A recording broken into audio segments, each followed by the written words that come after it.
We all have video games that have great and fantastic stories. They are fantastic not just because of the games, but because of companies that make it widely available to play on any platform. Except there are an age of companies that are greedy that won't let that happen at all. Like what I'm about to show you. Hello and welcome to the very first episode of a new and free watching commentary show called TheWhaleComments, where you'll find your friendly indie news and personal opinions from your friendly orca, myself, Ashton. And today, I want to talk about a new Batman VR game that just got announced nearly a month ago. Before I get into the announcement of this game, I want to give you the backstory behind the Batman game franchise, that way you all have context of what I'm talking about. In 2009, a game developing company called Rocksteady decided to release their own Batman game that would be called Batman Arkham Asylum. The moment the game got released into this hungry gaming world, it immediately got so successful, it held the Guinness World Record as the most critically acclaimed superhero game ever, with a 91.67 on the Metacritic score. And that game absolutely deserves the praise it got in 2009, and you can tell they put a lot of passion into that game. I remember my teeny 7-year-old self, along with my teeny 10-year-old brother, we played this game on our dad's PS3, and we ran into the glitch scene, and we thought we broke our dad's PS3, and we were panicking like crazy, until 2 minutes later, we realized it's just part of the game, and we sighed with relief, almost like we were about to have a crime charged on us. After the enormous world record success of Rocksteady's Batman game, this great and glorious Batman franchise would be expanded on what would be known as the Batman Arkham series. In 2011, they would release a new Arkham game called Batman Arkham City. In 2013, a non-Rocksteady game would be released called Arkham Origins, which I thought was actually a good game. Then Rocksteady in 2015 would release their next Arkham game called Arkham Knight, which would put an end to the Arkham story. On top of that, in 2016, they decided to make their own Arkham VR game. After that, there was going to be no more Arkham games. The story that we all journeyed through in 2009 would come to a close, and there was no lights of a new Arkham game at the end of the tunnel. Until 8 years later, that would all change. Recently, we got an announcement of a new Arkham game called Batman Arkham Shadow.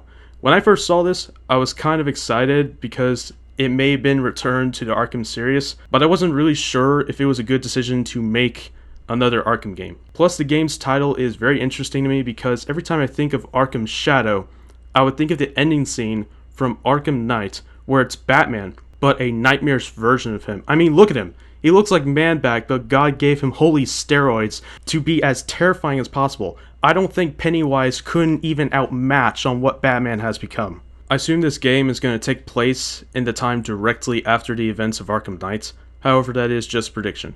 To be honest, I haven't thought of the Arkham games for so long. The last time I played an Arkham game was years ago, and to see this coming up is so surprising, because we all thought the Arkham games were over. Really, no one saw this coming, even me. There may have been some hardcore Arkham fans that may have theorized that this would be coming, probably, but really no one was expecting this. I wanted to see everyone's thoughts on this new game that is coming up, because the game community is where I would find my decision if a game is good or not, mostly.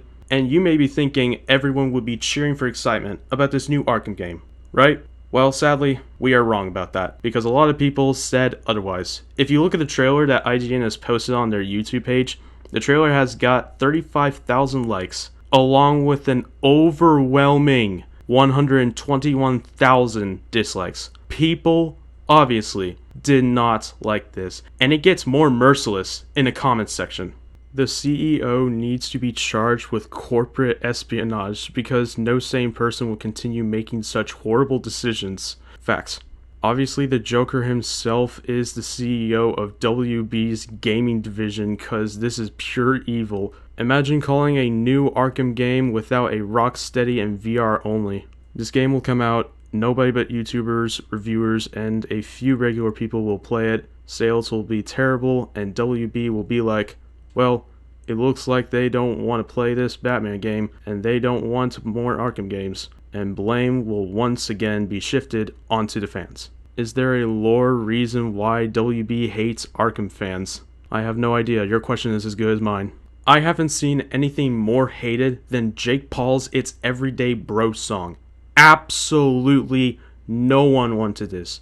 No one liked this announcement. I tried figuring out on why people were so upset about this game, but based on a comment from Armo, I may have butchered this, from Armaro Malta, it's clear on why people did not like this. It's not because that the game might be bad because of greedy companies. I mean, I do hope the game is good, but it's because that it is made exclusively for the MetaQuest 3. The $500 to $650 VR headset that does the same exact stuff as the Apple Vision Pro does. This led me to think that this game announcement might be here for either one of two reasons. It may be a pitch for a VR game that they actually have passion for, or this could be a huge marketing move just to get people to buy this expensive VR headset. And I'm sorry, but a lot of people do not want to spend over $500 for this headset. It's just too dang expensive. Zuckerberg really thought we could easily buy this headset, but a lot of us can't right now. But man, we are going to try because it is an Arkham game. Also, the trailer, I watched it a second time and it really didn't show that much. Watching it a second time, I just realized that it's Batman chasing a random rat around the alleyways, like the rat did something so criminal that Batman had the huge urge to chase down this rat to its brothers and sisters. Then it just shows the title screen, then it just shows for it's exclusively for MetaQuest 3, and then it gives us a release date, which is concerning to me. The reason why this is concerning to me is because of how early this is going to release. It is supposed to come out late of this year, and if I was the game director for this game, I would say we need more time to develop it. Like, give us till 2025. At least Pokemon cares. At least they're letting their game cook a little more. Why can't we do the same thing? But Meta just says, screw the fans. Let's rush it. Let's give it the Modern Warfare 3 treatment.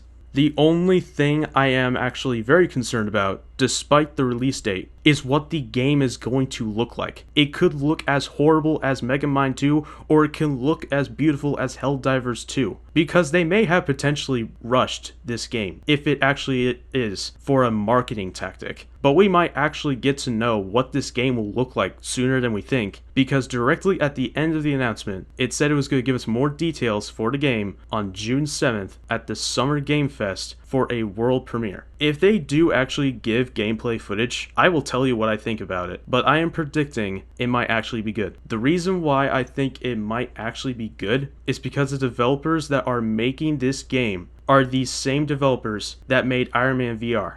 And if anyone remembers, that was a decently made game. Despite the Shanghai buildings that look like PS2 graphics, I legit thought it was actually really good. Everything was good. The graphics were very nice. The gameplay was great. It felt very immersive, and the storyline was actually really good. So I do have full faith that they might actually make this game good.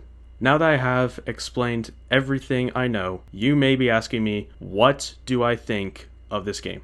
Well, I have high and low hopes for this game. The reason why I have high hopes is because the game developers, they have made a good VR game before. They can do it again, and I do have full faith on that happening. And the reason I have low hopes for this game is because, simply put, there's just no reason to make another Arkham game, because the Arkham story has ended. Like, when you try to continue something that has ended, it goes off the rails from there. It's just that there is just no reason to continue the Arkham story when it's already ended, especially when you're continuing it exclusively on VR. But anyway, I hope this game is good, and I hope the gameplay is also good. And this concludes the very first episode of The Whale Comments. Hope you all have a nice day. See you later.